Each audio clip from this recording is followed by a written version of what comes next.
दा जोङो टंला पावार हाउसआव दङ नङा होमबा पावार हाउस बा इलेक्ट्रिसिटि बर्ड दा बेयावहा जोङो डिउटि मावनो फैदो दिनै जोङो गामिनि गोजा आरोना दा जोङो मोनसे डिपार्टमेन्ट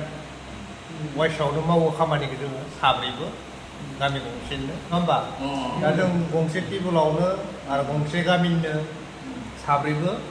दा जोङो जागासिनो आरो दा अमा बेदर nih enjoy दा नैबिदिनो जा निलेस्वर दाङरिया दोङो बिदिं जाहा आदै दोङो आदै जोंनि सानजारियाव दादाय बुङो ओमफ्राय बैथिंबो जाहा मा जागोन बेखौ आदैयानो जायो जों बुङो बेखौ दा दादायनि मिता आरो बियो बा मिताजों जायोब्ला दादाया बुंदो मिता जायो बुंदारा बा मिताबा बेखौ दादायानो जाहैबाय दादाया मितायानो नालाय 2 केजि लाबोदोंनो 2 केजि 2 केजि 2 केजि बारा जादों 2 केजि बारा जादों हरनि सामटाइम जाखो 10ता जों 10तायाव ओंखाम जादों आरो